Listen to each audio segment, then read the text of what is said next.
Next जो हम LaTeX में सीखेंगे वो है हमारे पास कि हमने एक 2 पेज फॉर्मेट वाला 2 कॉलम फॉर्मेट वाला एक आर्टिकल लिखना है, जिसमें हमने टाइटल और ऑथर लिस्ट डालनी है। तो इसके बारे में हम ऑलरेडी डिस्कस कर चुके हैं कि किस तरह से ऑथर और टाइटल्स हम डालते हैं और किस तरह से हम एब्स्ट्रैक्ट लिखते हैं। लेकिन ये 2 कॉलम फॉर्मेट कि एक कॉलम आधा हमने इधर लिखा, आधा हमने इधर लिखा, और फिर हम यहाँ पे इसमें इक्वेशंस भी डालते हैं इस आर्टिकल में। तो इक्वेशंस आप देख रहे हैं कि इस फॉर्मेट में जो है बहुत सही लेटेक्स से लिखी जाती है as compared to Microsoft Word. और साथ में हम यहाँ पे एक इमेज फाइल भी यहाँ पे डाल रहे हैं, और साथ में जो रेफरेंस हमने कहाँ से इस आर्टिकल में लिए हुए हैं उन रेफरेंसेस की लिस्ट भी हम यहाँ पे डाल रहे हैं। तो रेफरेंस कैसे हम डालते हैं वो भी हम यहाँ पे देखेंगे। तो ये चीज़ हमने ऑलरेडी डिस्कस कर ली है कि हम डॉक्यूमेंट क्लास डिक्लेयर करते हैं पहले, जो कि हम एक आर्टिकल लिख रहे हैं, और ये इस आर्टिकल के पेपर का साइज़ A4 पेपर रहेगा और फॉन्ट साइज 10 रहेगा, और हमारे पास ये 2 कॉलम फॉर्मेट रहेगा। तो ये लाइन हमने यहाँ पे लिखी है, उसकी वजह से ये 2 कॉलम यहाँ पे आए हुए हैं। लेकिन अगर मैं इस 2 कॉलम को यहाँ से हटा देता हूँ, इसको सेव करता हूँ, तो आप यहाँ पे देख सकते हैं कि अब ये जो फॉर्मेट है ये हमारा सिंगल पेज में या सिंगल कॉलम में ही पूरे का पूरा आर्टिकल यहाँ पे आता है। तो इसलिए अगर हम यहाँ पे 2 कॉलम कर दें और 2 कॉलम करके ये डबल कॉलम में ये हमारे पास यहाँ पे लिख के आ जाता है। और यहाँ पे हम फिगर भी डालेंगे, इसलिए हमें ये पैकेज भी यूज़ करना पड़ेगा, यूज़ पैकेज ग्राफिक्स। और यहाँ पे ऑथर भी हम डाल रहे हैं, तो ऑथर BLK पैकेज भी हमें यहाँ पे डालना पड़ेगा। तो ये चीज़ हम ऑलरेडी डिस्कस कर चुके हैं। बिगिन डॉक्यूमेंट हम करते ही हैं सभी में, और उसका एंड हम बिल्कुल लास्ट में जाके करते हैं, और वो एंड यहाँ पे हम देख सकते हैं कि बिल्कुल लास्ट में जाके हमने यहाँ पे इसका एंड किया हुआ है। तो यहाँ पे बिगिन डॉक्यूमेंट हमने किया, फिर उसके बाद हमने मेक टाइटल रखा, और उसके बाद हमने इस आर्टिकल का एब्स्ट्रैक्ट लिखा और बिगिन एब्स्ट्रैक्ट करके एंड एब्स्ट्रैक्ट भी किया। तो इस बिगिन एब्स्ट्रैक्ट और एंड सब्स्ट्रैक्ट के अंदर ही हमारे पास जो है एब्स्ट्रैक्ट का मटेरियल हमारे पास रहेगा। तो यहाँ पे आप देख सकते हैं कि यहाँ पे जो एब्स्ट्रैक्ट आपने लिखा हुआ है वो हमारे पास ये वाला है। तो इसको आप बढ़ा के भी लिख सकते हैं यहाँ पे। और फिर हमारे पास सब्ट्रैक्ट शुरू करके हम उसका एंड भी करते हैं, तो ये यहाँ पे ख़त्म हो गया। लेकिन उसके बाद हम देख रहे हैं कि हमने यहाँ पे जो एक हेडिंग दी हुई है, और वो हेडिंग हम देते हैं सेक्शन के मान से। तो यहाँ पे हम कैसे लिखते हैं कि /सेक्शन आगे कर्ली ब्रैकेट, और आगे जिसकी चीज़ का हेडिंग हमने देना है उसको हम यहाँ पे कर्ली ब्रैकेट के अंदर लिखते हैं। तो /सेक्शन और कर्ली ब्रैकेट के अंदर हिमाचल प्रदेश हिस्ट्री। तो इसको हम लिखेंगे तो ये जो नंबरिंग होती है हमारे पास यहाँ पे ऑटोमेटिकली यहाँ पे आ जाती है। तो हमारे पास सेक्शन के बजाय सब सेक्शन भी होते हैं, तो सब सेक्शन के केस में भी हम इसी तरह से लिख सकते हैं, जैसे कि /सब सेक्शन और सब सेक्शन हमने जैसे ये देना है Himachal Pradesh rivers, for example Himachal Pradesh rivers हमने यहाँ पे किया, और इस तरह से हमने यहाँ पे लिख दिया। तो जैसे हम इसको सेव करेंगे तो आप यहाँ पे देख सकते हैं कि यहाँ तक तो हमने लिया था सेक्शन, लेकिन यहाँ से आगे सब सेक्शन शुरू हो जाएगा। मतलब कि ये इस एक नंबर हेडिंग के अंदर ही 1.1 हमारे पास आएगा। तो सेक्शन हिमाचल प्रदेश हिस्ट्री है, और सब सेक्शन उसके अंदर का ही एक हमारे पास पॉइंट हम बोल सकते हैं, या जिसको हम सब सेक्शन बोलते हैं। तो इस तरह से हम इसको यहाँ पे लिखेंगे। लेकिन अगर हम इसको सब के बजाय यहाँ पे सेक्शन ही लिखते हैं, तो यहाँ पे आप देख सकते हैं कि ये 1 बना था, ये हमारे पास जो है यहाँ पे 2 बन जाएगा। तो इस तरह से हम सेक्शन इसमें लिखते हैं। और फिर हम देखते हैं कि हम फिगर किस तरह से ऐड इसमें करते हैं। तो यहाँ पे हम यहाँ पे इस तरह से लिखते हैं। अगर हमने कोई फिगर लिखनी है हम बिगिन फिगर भी करते हैं और बिगिन एंड फिगर भी करते हैं। तो बिगिन फिगर एंड फिगर, तो बिगिन फिगर के केस में हम HDB का यूज़ करते हैं, जो कि हमारे पास हेयर, टॉप, बॉटम। तो हम इसके बिना भी इसको लिख सकते हैं, जो HDB हमने लिखा हुआ है इसके बिना भी हम इसको लिख सकते हैं। लेकिन हेयर का मतलब होता है कि ये फिगर उसी जगह पे डालेगा जहाँ पे आपने ये फिगर डाली हुई है, मतलब इसके बाद। तो इसको हम कई बार यूज़ कर लेते हैं, कई बार हम HT हैश भी यूज़ करते हैं। तो HT हैश यूज़ करते हैं। तो इस तरह से ये हमारे पास डॉक्यूमेंट में फिगर आ जाती है।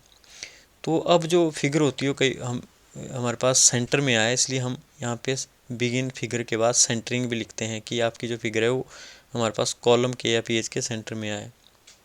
और आगे हम इंक्लूड ग्राफिक्स करते हैं कि जो फिगर है उसकी विड्थ कितनी रहेगी हमारे पास 0.4, या आप इसका कम ज़्यादा साइज़ भी कर सकते हैं।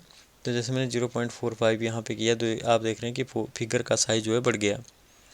और जो जनरली हम फिगर डालते हैं बुक में या कहीं पे, आप देख सकते हैं कि कितनी क्लैरिटी के साथ ये फिगर यहाँ पे डली हुई है। तो जो हम फिगर डाल रहे हैं वो आपका EPS फाइल यहाँ पे डाल रहे हैं।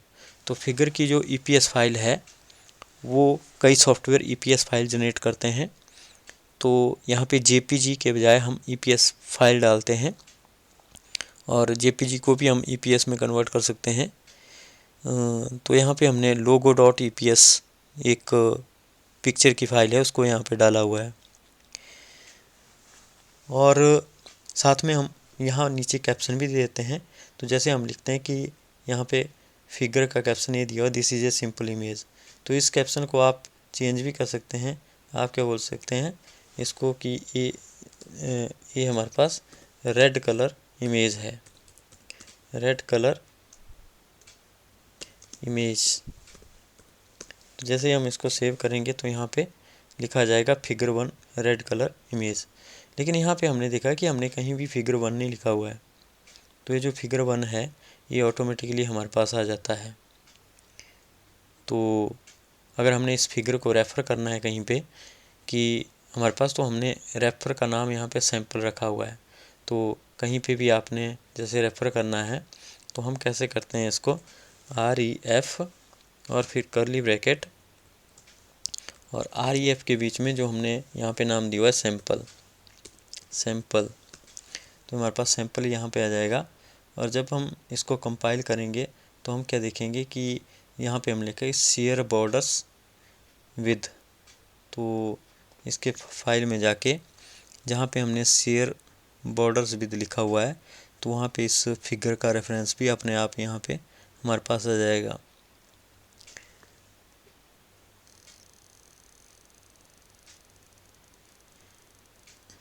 तो ये हमारे पास द प्रेडोमिनेंटली इससे पहले है कहीं पे।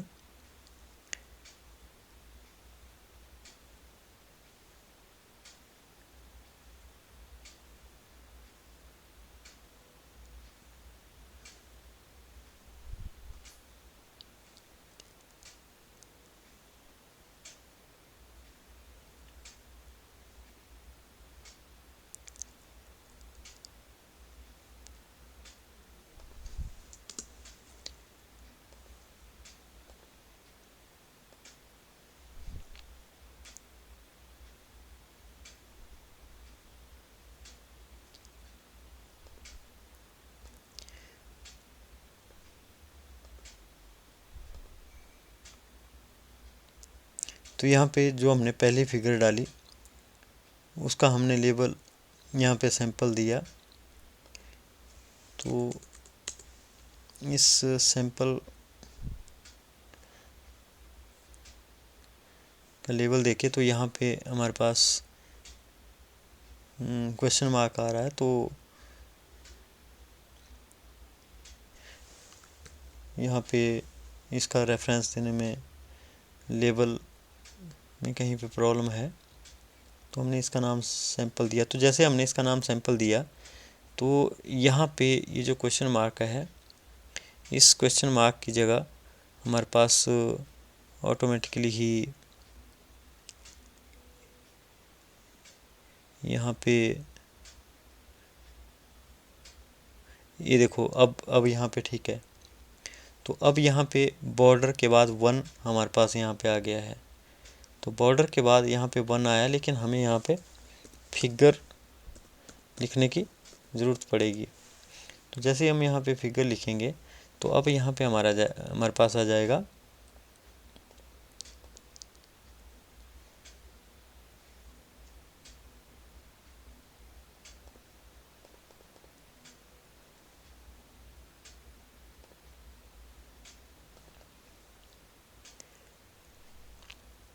तो यहाँ पे फिगर 1 हमारे पास यहाँ पे आ जाएगा।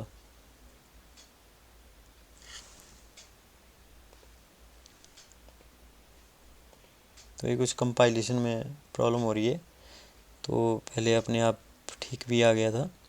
यहाँ पे बॉर्डर और फिगर 1 यहाँ पे हमारे पास आ जाएगा। तो इस तरह से हम कहीं पे भी जैसे हमने क्या किया हुआ है कि इस वाली फिगर का लेबल रखा हुआ है सैंपल, तो यहाँ पे भी हम वही नाम लिख रहे हैं, रेफ सैंपल। तो इसका मतलब क्या है कि सैंपल हमने लिखा तो ये ऑटोमेटिकली जो पहली फिगर आएगी उसको 1 नंबर दे देगा। तो यहाँ पे रेफरेंस की जगह भी 1 नंबर हमारे पास अपने आप आ जाएगा। तो यहाँ पे फिगर की नंबरिंग की प्रॉब्लम नहीं होती। अगर हमारे पास बहुत ज़्यादा फिगर्स हैं तो अपने आप जो फिगर जहाँ पे आपने प्लेस की हुई है अपने आप उसका पहला नंबर आ जाएगा। और इसी तरह से अगर आप दूसरी फिगर भी डालेंगे, मान लो हम इसी को ही कॉपी करते हैं और यहाँ पे जो दूसरी फिगर है उसको यहाँ पे ले लेते हैं और इसको हम यहाँ पे फिगर 2 लेते हैं और इसको सेव करते हैं और इसको जो है यहाँ पे कंपाइल करते हैं।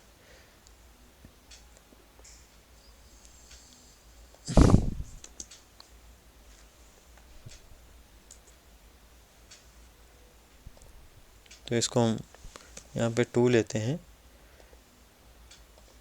तो आप यहाँ पे देख सकते हैं कि 2 फिगर्स हमारे पास इकट्ठी जुड़ गई है। तो पहली फिगर जो है उसका नाम फिगर 1 ऑटोमेटिकली आ गया है और दूसरी फिगर का नाम फिगर 2 ऑटोमेटिकली आ गया है। तो दूसरी फिगर का हम कैप्शन कुछ और दे सकते हैं। तो जैसे हम इसका कैप्शन मान लो रेड इमेज यहाँ पे रखें, तो यहाँ पे देख सकते हैं कि दूसरी का कैप्शन रेड इमेज है और पहले का। तो इसमें नंबरिंग अपने आप होती है फिगर की, कि पहली फिगर जो पहले आपने दी, दूसरी फिगर जो उसके बाद दी। तो ये हम किसी और, तो इस फिगर का साइज़ हम और कम भी कर सकते हैं। तो जैसे हमने यहाँ पे 0.45 की जगह 0.25 रखा, तो देख इसमें हम जो है दोनों में डिफरेंस देख सकते हैं। और फिर उसके बाद हमारे पास बिगिन इक्वेशंस और एंड इक्वेशन हमारे पास होता है कि जैसे हमने यहाँ पे एक इक्वेशन ए लिखी हुई है, तो ये जो पहले वाली इक्वेशन है हमारे पास ये वाली है। तो जैसे यहाँ पे आयोटा को लिखा हुआ है तो यहाँ पे उसे आई से लिखा हुआ है, तो जो आई होता है वो इटैलिक फॉर्म में आयोटा बन जाता है। तो इक्वेशन के अंदर जो हमारे पास वर्ड होते हैं वो इटैलिक में होते हैं। तो यहाँ पे हमने एच बार लिखा हुआ है, तो एच बार एच क्रॉस को हम बोलते हैं। और करली अपॉन करली टी हमने लिखना है, तो वो हमारे पास एक कमांड होती है फ्रैक्शन और पार्शियल, मतलब करली को हम पार्शियल बोलते हैं और उसी तरह से पार्शियल टी। तो हमारे पास करली अपॉन करली टी हमारे पास आ गया। तो कुछ बटे में अगर हमने लिखना हो तो हम इस तरह से लिखते हैं स्लैश फ्रैक्स।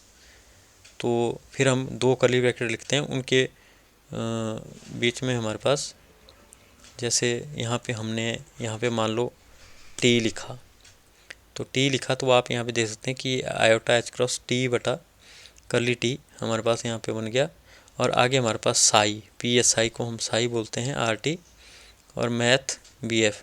तो ये सिंबल हमारे पास यहाँ भी पड़े हुए हैं। अगर जैसे हमें नहीं पता है कि किस चीज़ को क्या यहाँ पे बोलते हैं, तो हम यहाँ से भी इन सिंबल को डायरेक्टली ले सकते हैं। तो यहाँ पे ये हमारे पास इस तरह से ये सिंबल यहाँ भी हमें मिल जाता है। तो इस सिंबल को भी हम यहाँ से लिख सकते हैं। तो कई बार ये सिंबल मैच भी नहीं होते हमारे पास जो यहाँ पे गिवन है, तो उस वजह से हमारे पास जो एरर भी आपकी आ सकती है। तो हमारे पास कई बार हम इसको डिफरेंट तरीके से लिखते हैं। जैसे मैंने ओ टाइम्स यहाँ पे लिखा, तो ओ टाइम्स लिखने से यहाँ पे देखो ये सिंबल हमारे पास जो है क्रॉस ओ हमारे पास आ गया है। तो जो यहाँ पे सिंबल दिए होते हैं वो हमारे पास कई बार वर्क नहीं करते हैं, तो हम गूगल में सर्च करके भी देख सकते हैं कि कौन से सिंबल को हम लेटेक में किस तरह से लिख सकते हैं। और इस तरह से हम जो है इक्वेशन लिख सकते हैं। तो बिगिन इक्वेशन, एंड इक्वेशन, तो ये हमारे पास डिफरेंट सिंबल यहाँ पे गिवन होते हैं। तो साइड में आप देख सकते हैं कि हमारे पास यहाँ पे साई भी है और हमारे पास लैम्डा भी है, लेकिन ये हमारे पास लैम्डा वेर लैम्डा है जो कि इसके साथ हमारे पास जो मैच नहीं हो रहा है। तो हम सही सिंबल भी यहाँ पे फाइंड आउट कर सकते हैं। तो ओ लैम्डा हमारे पास यहाँ पे आ गया है, तो ओ टाइम्स लैम्डा। तो इस तरह से हमारे पास यहाँ पे डिफरेंट ऑपरेटर्स भी हमें मिलेंगे, डिफरेंट रिलेशन भी हमें मिलेंगे। तो सिम से हम इक्विवेलेंट टू लिखते हैं, तो यहाँ पे वो चीज़ें भी हमारे पास आ गई। तो इस तरह से हम बोल सकते हैं कि हम यहाँ पे क्वेश्चंस यहाँ पे लिख सकते हैं। तो इक्वेशन का नंबर भी हमारे पास ऑटोमेटिकली आता है। जैसे ये हमारे पास पहली इक्वेशन है और ये हमारे पास ऑटोमेटिकली दूसरी इक्वेशन आ गई है और ये हमारे पास तीसरी इक्वेशन है। तो यहाँ पे भी आप देख सकते हैं कि हमारे पास टोटल 3 इक्वेशन हैं, 2 इधर है और एक हमारे पास इधर है। इसी तरह से अगर आप मान लो इसी इक्वेशन को चौथी बना देते हैं, तो हमारे पास इसके बाद जो है चौथी इक्वेशन यहाँ पे आ जाएगी। तो नंबरिंग इक्वेशनों को अपने आप यहाँ पे आ जाती है। तो इस तरह से हम इक्वेशन डालना यहाँ पे सीख सकते हैं। और उसके बाद हमारे पास लास्ट रहता है जब बिब्लियोग्राफी, वो हम नेक्स्ट लेक्चर में करेंगे।